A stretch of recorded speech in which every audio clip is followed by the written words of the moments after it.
Ivuduka ry'umurindi w'amaraso ahantu nobishira nko mu migwi ibiri. Hariho ivumbuka ry'umurindi w'amaraso biva ku myaka uko umuntu agenda arakura, bigatuma umurindi w'amaraso uja hejuru. Hariho n'ibindi no kwita ko bivuye ku ngwara zindi, kandi ivyonye kenshi nibyo binagwiri, nibyo tubona na kenshi mu bikorwa vya misi yose byo ku bitaro.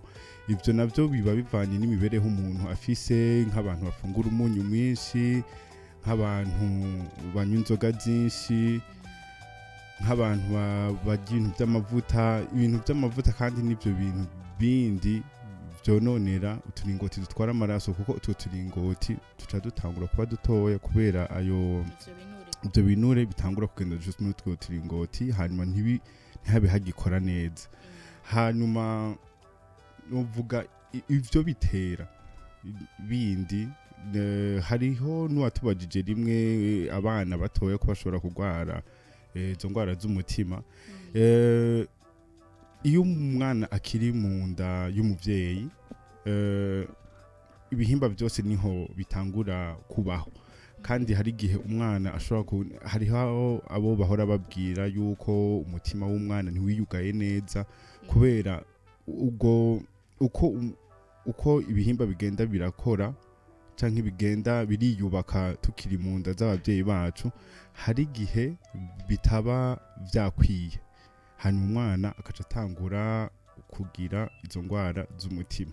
Ego mugabo n'ikindi no kwibutsa, mu ngaruka zinshi z'izo ngwara z'umutima, zimwe dava tunazivuga ko kenshi hariho iziri ku mutima nyene, hariho izigenda ziratuma umutima waguka, hariho izishobora gutuma n'uturingoti dutwara amaraso dufasha novuga ingingo z'umutima kugira umutima utere neza.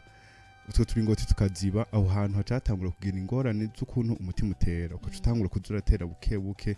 Ni bimwe kenshi dukunze kumva ngo hariho agatsi kazivye ku mutima, bigatuma uwo mutima ntubugitera neza. Ego urabibukije ku vy'ivumbuka ry'umurindi w'amaraso. Ubuherutse twaraganiriye ku nkurikizi zavyo, ariho hace haziramwo igisida c'udutsi two mu bwonko. Mbega navyo nyene ntububacishiriza kukababwira?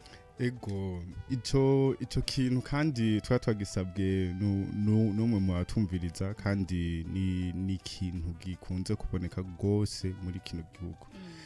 Kandi na benshi nashatse yuko botahura igisida c'uturingoti two mu bwonko si ingwara, ahubwo ni inkurikizi y'ingwara umuntu aba afise. Kandi kenshi ico dukunze kwibagira nuko umurundi yivuza yagwaye gusa, iyo ataragwara ivyo bintu ni gakeya ashobora no kuvyumvira. Ico gisida c'uturingoti two mu bwonko novuga mpereye kucoroshe, dufate umuntu nta ngwara yarafise ameze gutyo one, hanyuma biramushikiye, kandi n'ibintu bishobora gushika. Kimwe gishobora kubitera, hariho ingwara z'udutsi no kwita donc les anévrismes. Ni gihe uturingoti dutwara amaraso usanga tutiyubatse neza. Ivyo navyo ni gihe usanga tudafise inguvu zikwiye, ugasanga hariho ahantu hadunduye hamwe hataba hagifise inguvu nk'ahandi. Ivyo navyo birashobora gutera ico gisida igihe umurindi w'amaraso wabaye mwinshi, hanyuma aho hantu hadakomeye hagashobora guturika, hama amaraso akaja mu bwonko bigatera ico gisida. Mugabo tugarutse ku byo twari twavuze ko gose ivy'igisida tuturingoti two mu bwonko, ni ingaruka y'ibintu byinshi. Ivyo vy'ivuduka ry'umurindi w'amaraso ni kimwe gishobora kubitera. Mu bwoko bw'ivyo bisida twari twavuze igihe akaringoti kagiyemwo ico twita akabuye mugabo ako kabuye ntabara akabuye nyene kandi ko ngaha mwibarabara akabuye kutunure nakabuye kutunure ofe ni gihe ku gihe kinini ugwaye ingwara zimwe zimwe utwo tunure turagenda turaba twinshi muri utwo turingoti uko tugenda turaba twinshi iyo uwo murindi wabaye muremure ako kanure karashobora kuza karacako nayo maraso ayo maraso uko agenda aragacako hari gihe kamaduka iyo rero kamadutse haca haza ingorane yuko aho hantu kamadukiye n'ahandi kagira kagende ntihangana hose hariho hamwe gashobora kugenda karaca neza mugabo iyo gashikiriye ahantu hari imitsi mitoya nk'iyo mu bwonko aho hantu haca haziba iyo hazivye zangaburo ayo maraso yazaratanga kugira ahantu hakore neza ntiziba zigihashika aho hantu tuca twita yuko hatakaje ububasha bwo kubandanya hakora neza haratakaje izo nguvu ivyo navyo bigatuma kenshi turahimiriza abantu hariho ibintu vy'uko umuntu agwa bukwi hariho igihe utangura kubona umuntu ntakivuga nk'uko yasanzwe avuga hari igihe ubona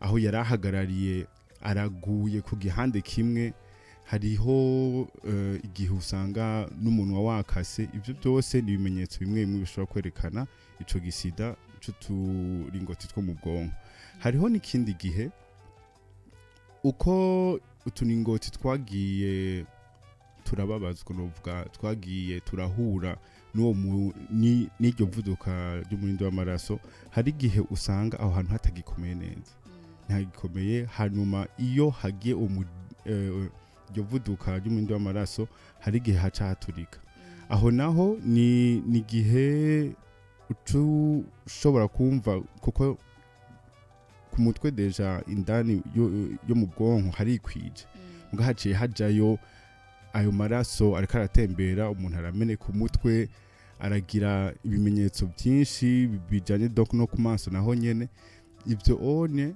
bigashobora gutuma umuntu yiyumvira ko yoba yagize AVC ico gisida c'utwo dutsi hanyuma kenshi iyo umuntu agiye kwa muganga kandi ivyo bintu nashaka ko twobihimirizanya ko twavyumvana ko twese ivyo bisida byose uko ari bibiri ntibivugwa co kimwe kubera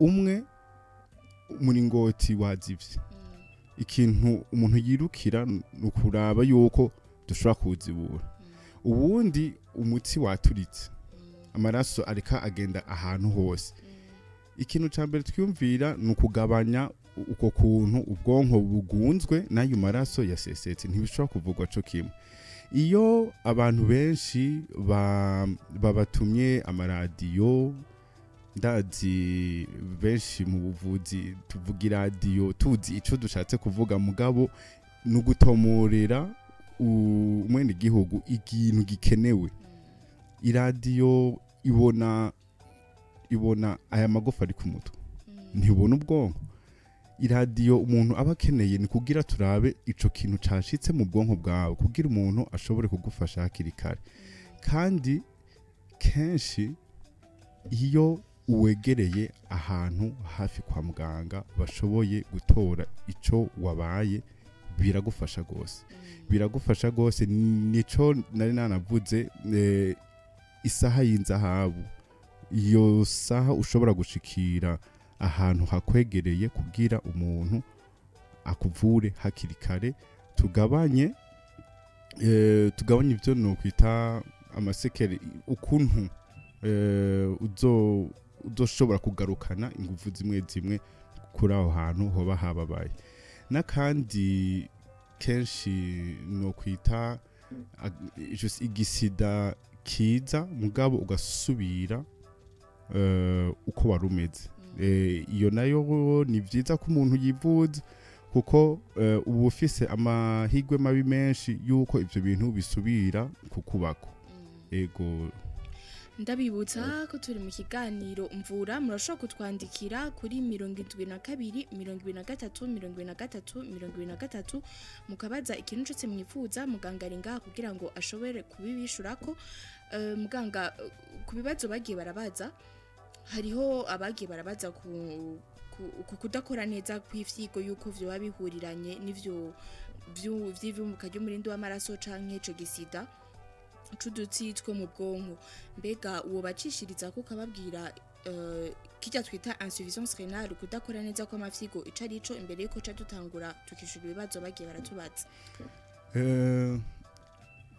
Imbere yuko tumenya kudakora neza kw'amafyigo umuntu yo kwibaza ifyigo niki kuko n'abantu benshi ubu unye izi mvugo za kiganga abantu benshi barazizi barazumva mugabo ni bya bindi nosubiramwo kandi bibabaje nuko tugenda kumenya ibibi gusa donc kudakora mugabo ugukora nako.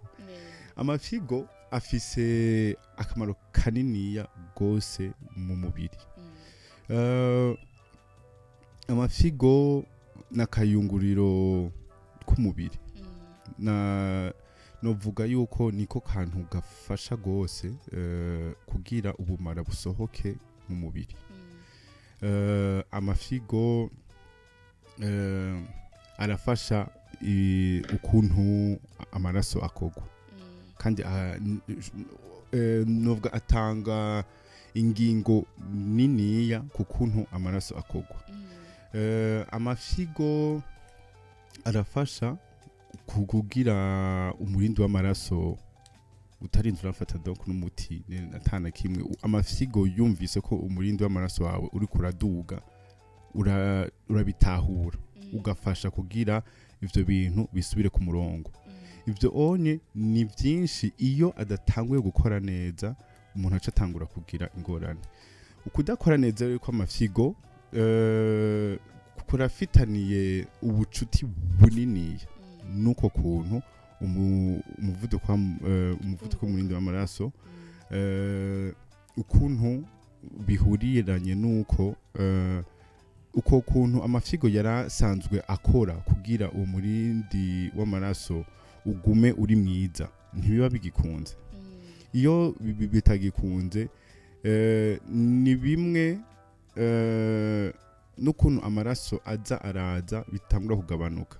Mu ngaruka ya mbere y'ivyo vy'ivuduka y'umurindi w'amaraso nuko twokwibutsa yuko biragabanya ukuntu amaraso ashikira ibihimba bimwe bimwe. Urumva na ca gikorwa cari gisanzwe ngaho onye c'amafyigo ntikiba kikibaye ciza kubera ayo maraso ntabagishikira ayo mafyigo kugira ubumara bumwe butangure gusohoka. Iyo ubwo bumara budasohotse, iyo uko kuntu amafyigo yategerezwa gukora kugira busohoke ntibibe bigikunze, urumva yuko umuntu aca atangura kugwaragurika. Ikindi ivuduka ry'umurindi w'amaraso yonona amafyigo navuze ni nk'akayunguriro. Urabona tujya dutoboro two mu kayunguriro no mu mafyigo hariho utuntu duto tugenda turayungurura. Hariho bimwe bikenerwa mu mubiri, hariho n'ubwo bumara butegerezwa gusohoka. Ntibiba bigikora neza, hanyuma nabyo nyene bikaca bigira uruhara ku mubiri wacu. Ahandi umuvuduko wononera nuko aya mafyigo atari karasohora ubwo bumara. Turabona kenshi abantu bagwaye amafyigo hari gusanga avyimba amaguru. Ivyo bintu vyategerezwa kuza birasohoka ntibibe bigisohoka bica biguma ngaho nye ku mubiri. Umubiri nawe udashoboye kubisohora ni vya bindi umuntu atangura kuvyimba amaguru, agusanga vyimvye amaguru, vyimvye mu maso. Ivyo byose bavyerekana yuko ayo mafyigo yawe ntariko arakora neza. urumva ibyo byose biva kuri izo ngwara z'ivumbuka ry'umurindi w'amaraso. Hanyuma kenshi nuko abantu benshi baja kwivuza izo ngwara baza batevye ntibabimenye hakiri kare. Nibaza yuko ari kutamenya. Hariho uko kutamenya, hariho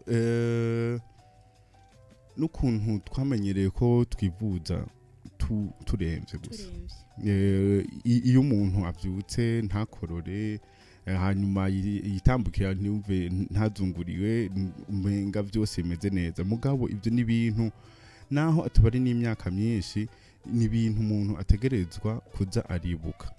Kuko n'iyindi ngwara kenshi itera izo ngwara z'amafigo ryari twaranabivuze, ingwara za malaria ego, kandi ni ibintu twama tugerageza kwibutsa kuko ni ingwara ziba zivuye ahandi mugabo zishobora kukuzanira ingorane. Nk'iyo amafigo yawe novuga hariho kugwara kw'amafigo kwa malaria biba ari ibintu bije bukwi, umuntu aragufasha hakiri kare bigasubira kuba ku rugezo rwiza.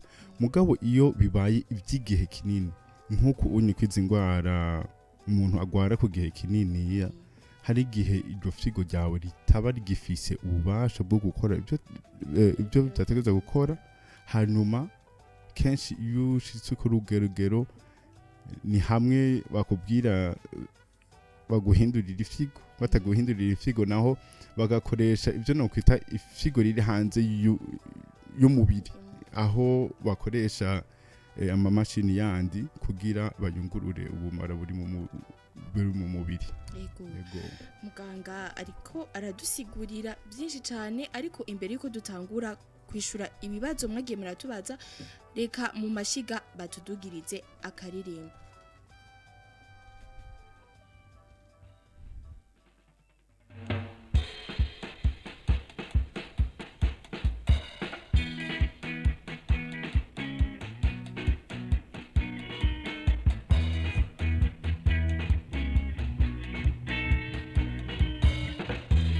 Inshuti zanjye ngunda nta kindi nifuza ku mutima atari uko amagara yororanirwa. Ubonye amagara guhindutse wibuke ko aseseka ntayorwe. Yemwe inshuti zanjye ngunda nta kindi nifuza ku mutima atari uko amagara yororanirwa. Yemwe inshuti zanjye ngunda nta kindi nifuza ku mutima atari uko amagara yororanirwa. Umenetse umutwe bibwire muganga, ufise umusonga bibwire muganga, uvunitse aho hose bibwire muganga. Yemwe inshuti zanjye ngunda nta kindi nifuza ku mutima atari uko amagara yororanirwa.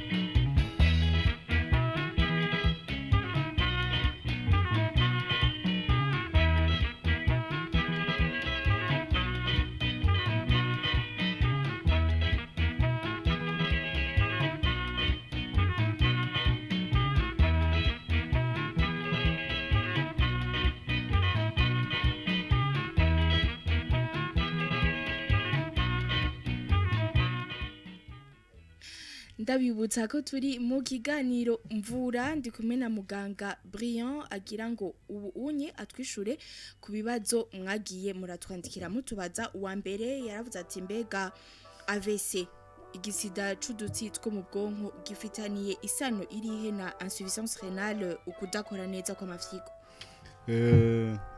Ikibazo ego isano nuko zose zishobora kuba zihuriye ku ngwara z'ivumbuka ry'umurindi w'amaraso. Byose ni bimwe mu ngaruka mbi z'iryo vumbuka. AVC cyangwa igisida c'uturingoti two mu bwonko ni ingaruka mbi si ingwara kandi twese ibyonye twobitahurira ko kugira tumenye ryari twotegerezwa kuja turagenda kubaza ivyo kwa muganga. Izo ngwara zibiri canke izo ngaruka mbi zibiri kuko iryo kora nabi ry'amafigo ryo rirashobora kuba ingwara rivuye ku zindi ngwara canke ku kuntu twibeshaho mu mibereho yacu isanzwe turashobora gutuma amafigo yacu agwara. Nico gituma n'abantu benshi iyo bibashikiye nk'ijya mbere umuntu arakunze kubabaza biragushikira yuko unywa amazi akwiye, kuko amazi akwiye utayanywa naho nyene amafigo urayaruhisha kuko ntaba afise ukuntu ashobora kuyungurura. Beka tukiraho nyene umuntu yonwa amaritira ngahe y'amazi mu bisanzwe bivanye n'ukuntu ungana n'ukuntu ibiro iritiro imwe n'igice ku litiro zibiri ni ibintu biba bikwiye bishobora kugufasha kuko hariho abantu bashikira ku rwego yuko amazi bayanywa nk'umuti, urumva nta muntu yovyifutse. Ego nibaza ko ariko aratwumviriza yumvise inyishu kikibazo ciwe. Hari uwundi yagize ati mbega AVC irafitaniye isano n'ivumbuka ry'umurindi w'amaraso, ngira ubimicishiriza ko kandi nka kuryo wareje kubidusigurira. Ego ivyo by'igisida by'uturingoti tutwara amaraso mu bwonko birafitaniye isano nyinshi n'ivyo one vy'ivumbuka, kuko turavye n'ikibitera kenshi nuko haba hariho ingorane z'utwo tunure, haba hariho iyo ngorane y'ivumbuka rinini rishobora gutuma imitsi itoboka, hanyuma bigatuma ubwonko bugundwa n'ayo maraso. Ivyo byose bifitaniye isano niniya, ni naco gituma umuntu atanguye kugira izo ngorane z'ivumbuka na ryari twako turavuga yuko ibintu byo gufatisha icyo no kwita tension, donc gufatisha umurindi w'amaraso ni ibintu bifasha gose kugira umuntu amenye ukuntu ameze n'ukuntu yoza arifata.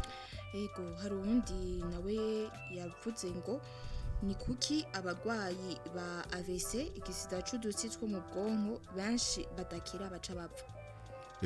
Just ugufa sinzi yuko ari ivyo ngira yibonye mu kibano canke abazi bose baca bapfa bayigize. Urumva iyo umuntu agize ico gisida ahantu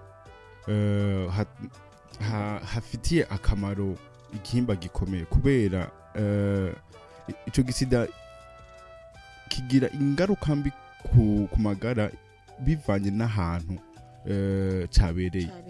Kibereye ahantu haraba ahantu hemera, urumva yuko na wewe ivyo one byo hava bikugora kubandanya uba. Bibereye ahantu hari ukuntu umuntu avuga, ni bya bindi ubona abantu batagishoboye kuvuga neza, umva ivyo byose bivana n'ahantu bibereye. Mugabo n'ikindi kintu kimwe tutokwibagira gufasha umuntu hakiri kare, nico kintu gishobora kuduha ikizere ko umuntu naho aba afise ahantu hamwe hatakaye, mugabo ashobora kugenda aragarukana akoresheje ibintu twokwita kinesiterapi ryari twako turabivugana na Dr Claire. Hariho ukuntu umuntu ashobora kuza aragarukana inguvu zimwe zimwe ahantu zari zaragiye. Ego n'uyu nibaza yuko aronse umuco. Hari uwundi agira ati mbega nibiki bitera AVC kuruta ibindi? Turavye ku ngwara zimwe twavuze, hariho uko umuntu abayeho. Ivumbuka ry'umurindi w'amaraso ni ikintu kiduzwa n'ibintu dusanzwe dufungura, n'ibintu n'ukuntu dusanzwe tubayeho. Ivyo onye twarashizemo ibintu by'umunyu, twarashizemo ibintu by'inzoga, twashizemwo ivyo bintu by'abantu barya ibintu birimwo amavuta menshi bikongereza ibinure, twashizemwo itabi kubera ryonona imitsi imwe imwe itera iraba minini.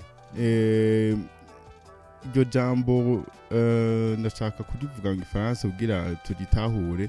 Hariho ama plaque d'atherosclerosis, donc ni gihe ukuntu utuningoti tugenda turacako n'ibintu byinshi nk'ibyo by'imwotsi nk'ibyo by'utunure, hatuma haguma hiyagura, hakaguma hajamwo utwo tuntu twugara utwo turingoti. Utwo turingoti uko tugenda turiyugara, urumva yuko ibihimba bimwe bimwe bigenda biratakaza ukuntu bishobora kuronka amaraso. Ivyo navyo nyene birashobora gutera izo ngorane.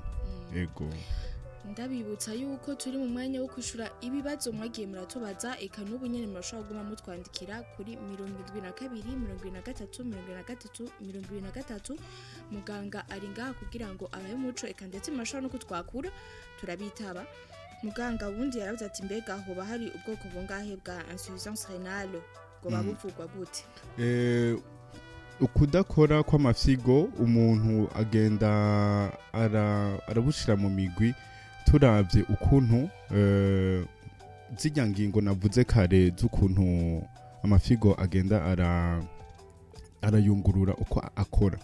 Hariho urugezo rutoya kugera ku rugezo runini. Iyo ari ibintu bije uko nyene bitari by'igihe kininiya, ni ibintu bivugwa neza ushitse kwa muganga hakiri kare. Mugabo iyo bimaze kuba ibintu by'umwanya munini, niho kenshi usanga utanguye kuja no ku miti. Iyo hageze igihe n'ivyunyunyu vyawe vyononekara ukuntu bingana canke amafyigo yawe ntabagisohora ubwo bumara, aho onye kenshi biba bisaba yuko umuntu akoresha rya fyigo ryo hanze y'umubiri navuze. Ivyo navyo umuntu agenda arabiraba aravye ukuntu amafyigo yawe asohora ubumara buri mu mubiri. Babajije ngo buvugwa gute? Ngira ngo uwo musigurira neza ati ufise nk'ubu bwoko bw'insuffisance rénale wogira uku, ufise umeze uku wogira uku, kugira ngo ashobore gutahura neza. No habasanga ndamugoreye ubwenge, mugabo reka ndabishire mu majambo avunaguye gose. Iyo ukudakora neza kw'amafyigo kuri ku ntango, nk'igihe wagwaye ibintu bya malaria, ni gihe amafyigo yawe yagize ingorane kubera iyo malaria, mugabo ni ibintu byaje giturumbuka, mugabo bishobora gusubira ku rugezo rwiza. Aho naho kenshi ku buvuzi dufasha amafyigo yawe kugira asohore. Donc hariho ivyo dukoresha kugira umuntu asohora ubwo bumara ntibumugumemwo, hanyuma amafyigo agasubira gukora uko yari asanzwe akora. Iyo naho bibaye ivy'igihe kinini no kwita chronique, ni gihe n'ingwara zimwe zimwe udora usanzwe urwaye utahora uja kwa muganga, kuko urwaye ingwara zimwe zimwe nk'izi inye z'umutima, ikintu ca mbere umuntu aguma yirukako no kuza araraba yuko ayo mafyigo yawe akora neza, kuko ayo mafyigo yawe adakora neza nivyo by'umurindi w'amaraso ntiwija ku murongo, kubera amafyigo yawe asanzwe akoresha uburyo bwose bushobotse kugira umurindi uje ku rugezo rwiza. Urumva ni bigeze ku by'igihe kinini bivanye n'ukuntu umuntu asohora umukoyo, umuntu ashobora gufashwa n'iryo fyigo ryo hanze canke agafashwa n'imiti imwe imwe yo kugabanya ubumara buri mu maraso. Ego, hari ubundi yabajije ati mbega ko twumva bavuga ngo ibintu vya dialyse ni iki? dialyse nivyo navuze vy'ifyigo ryo hanze y'umubiri. Urumva ubugeze ku rugezo ayo mafigo yawe ntagishoboye kuza arasohora ubumara, ntagishoboye kuza arafasha kugira umurindi ntutere ingorane bivanye nuko ayo mafigo atari karakora. Urumva bafata amaraso akaja mu imashini akagarukako.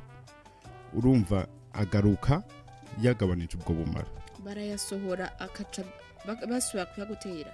Ego urumva uburi ku mashini irikikora ivyo amafigo yawe yategerezwa kuza arakora, kuko ubonye ntibigishobotse. Nico gihe nako nabwira amafigo atagishoboye kusohora, urumva ko haba kenewe yuko yofashwa. Ego yarongeye ati none mbega iyo dialyse umuntu akora uyikoze umwanya muremure nta ngaruka mbi zayo?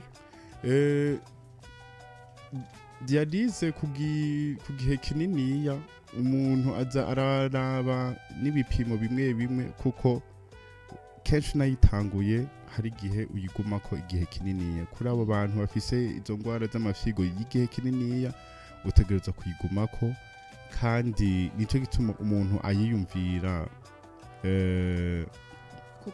kukanyuma nyene, hamwe uvuga uti twagerageje ibibindi byose byo gufasha amafigo yo kugira asohore ubumara, mugabo byanse hari igihe ubutegereza kuyikoresha. Nsubira kuguma ndabibutsa yuko mushobora kutwandikira kuri 72 23 ariko imbere yuko tubandanya twishura ibibazo byanyu, reka basubira tudugirize akaririmbo.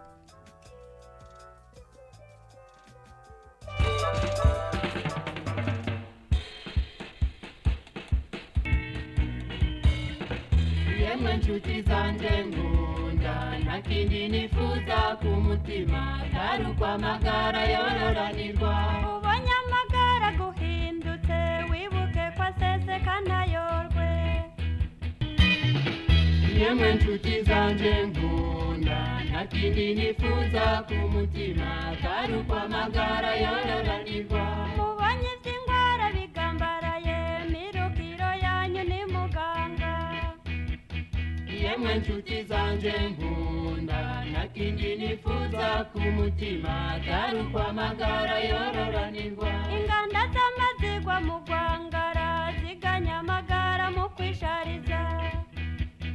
Yemwe nshuti zanje nkunda, nta kindi nifuza ku mutima atari uko amagara yororanirwa. hari ibiza bitera bakaranda bama babigisha kubigwanya. Yemwe nshuti zanje nkunda, nta kindi nifuza ku mutima atari uko amagara yororanirwa. Turacari mu kiganiro mvura twishura ku bibazo muza muratwandikira. Hari ubajije ati mbega urwaye insuffisance rénale hanyuma ifyigo rigapfa rivugwa gute? Donc niche directement ku kibazo abajije ifyigo ryapfuye, abakeneye ko barihindura. Ego nico kintu cyambere cyo namufasha. Ego nukurihindura kuko iyo ifyigo rimwe rirakora. Ego rirakora neza cyane, ariko imbere yuko umuntu yumvira no kuri kurayo, kuko no ngahane ntavyo turashikira ko mugabo ubuhinga buza buraza, nizere ko abadukurira bazotangura kubikora navyo nyene. Yego hari undi yatwandikiye ngo urwaye ngo ifyigo ngo amafyigo urababara ngo efe yavyo niyihe? Ico kibazo no gishira muri vyandi mpora mvuga kwica ruhoze. Iyo utanguye kuhabara nuko ubugeze kure, kenshi rero nuko umuntu yoza aragerageza kuza arakoresha ibi examen bifasha kugira amenye ukuntu amafyigo yiwe akora. Yego. Hari ubundi yatwandikiye ngo afise umwana w'amezi 4 ngo imbonero yiwe birajugumira ngo vyo biva kuki. Ivyo bintu ni kimenyetso kimwe c'ingwara z'ubwonko, kandi no muhimiriza ko yoja kuraba muganga araba ibintu by'abana akavugwa hakiri kare, kuko kukomeza nabone yavuze ko umwana wese amezana nibaza ko yoja kuraba umuganga araba ibintu by'abana, hanyuma akamutunganiriza bikenewe n'uraba iby'ubwonko ashobore kumuraba. Yego.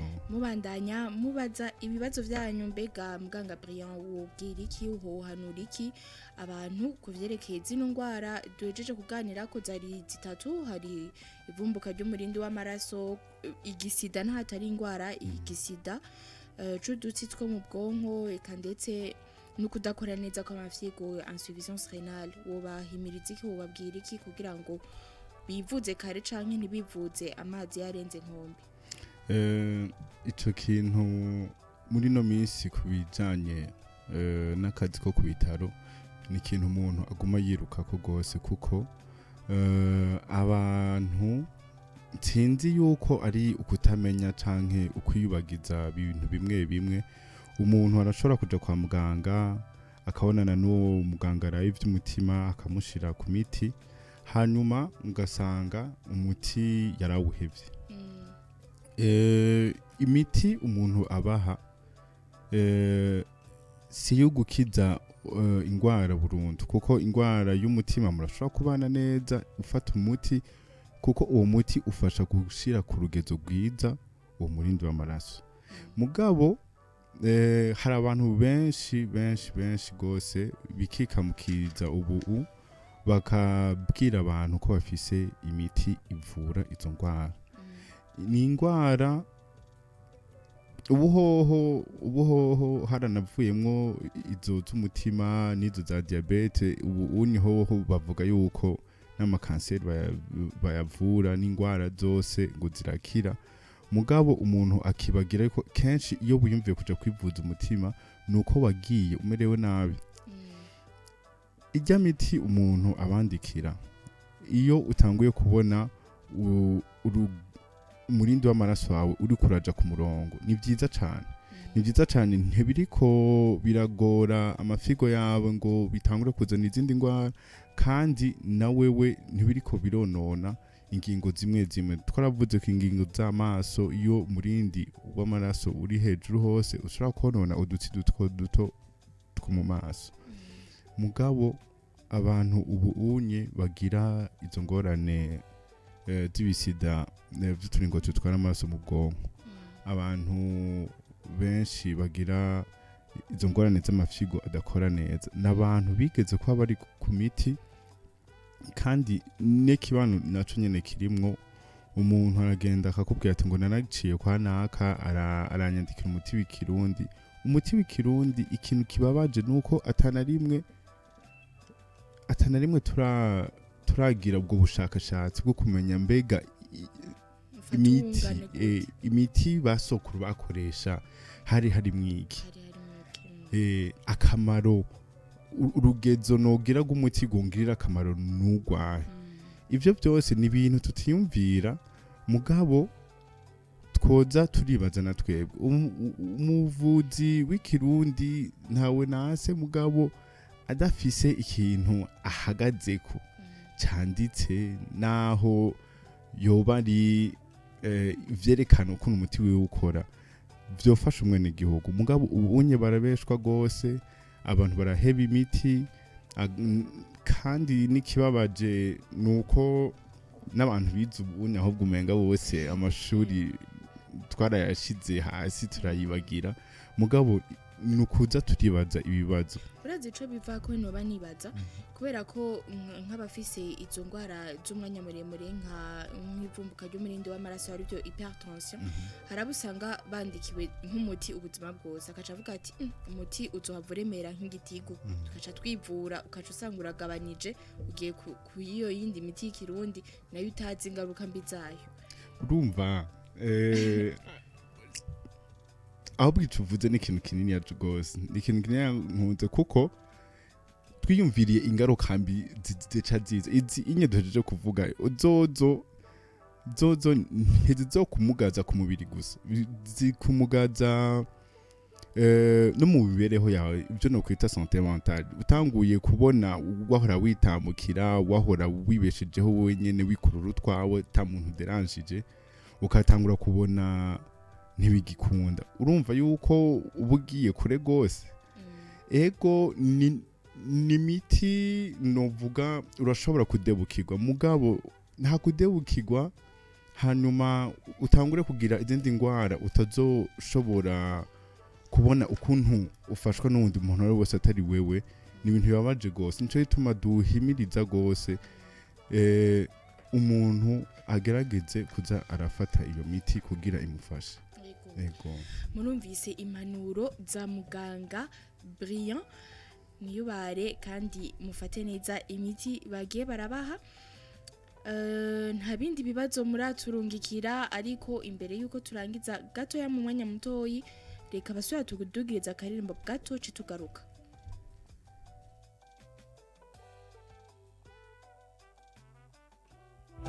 hari ubutwandikiye ngo arafise ikibazo ngo mu gatuntu ngo bigashika akabura umwuka ukamengo harugaye ngo vyo babiva kuki hariho donc abari bahejeje kunyereka ahantu hari agatuntu kandi ahantu hari agatuntu je banyeretse n'ahantu hegereye stoma kuko hariho ukuntu umuntu byanka ko ashishamo impwemu bivana n'imyaka bivana n'ingwara umuntu asangana hariho kubura impwemu bivuye ku mutima navyo nyene iyo kujya kuna amafyiga atarika asesumara nibiki hari gihe ibintu byegereye umutima bitangura kuzanamwe amazi mugabo ivyo nyine sinibaza ko byo yakaravuga mugabo agatuntu ahana karavuga nahantu hegereye stoma nibaza yuko ari ingorane zo muri stoma mugabo afise ingorane zo guhema birashobora kuva kuri ivyo by'umutima birashobora kuva ku bintu by'ubwoba navyo nyene ntabyo tuvuga ko kenshi kukumenga ubwoba twarabumenyereye umugabo navyo nyene birashobora kubitera birashobora kuba yamana ubwoba ntabimenye bigatuma abura ingene ego tuguhema nibaze yuko ariko aravyumva mugabo amasaha aratujanye reka turangize ikiganiro cacu mubandanye mutwandikira ibibazo vyanyu tuzobibishura kuwa gatatu uza ndabibutsa kandi yuko ikiganiro mvura cahinduye amasaha ubu gizoza kiratangura igihe c'isaha 4:05 hama harundi atwandikira ati mbega nashaka kumenya ngo muganga turi kumenga ha muri studio za Kazoza FM akorera ivyo nibaza ko tumwishura uga telefone aramwandikira amubwire ahakorera ikiganiro rero ndababwiye yuko kizoza kiratangura misi yose isaha 4:05 buri wa gatatu windwi nkabamba ndi kumwe na muganga Brian na muganga Claire umuhoza na jewe Lorita Flavia citegetse ndakibashikiriza rero mubandanye mucumviriza ni kiganiro kitubwira byinshi kiduha umuco bakadusigurira ku ngwara zigenda zitandukanye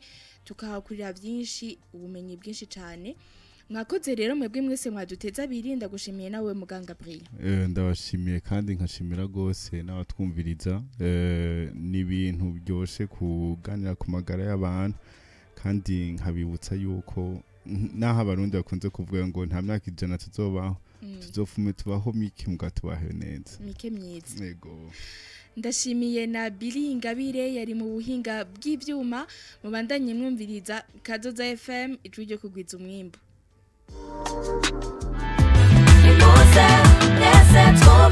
ijwi ryo kugwiza umwimbo Kazoza FM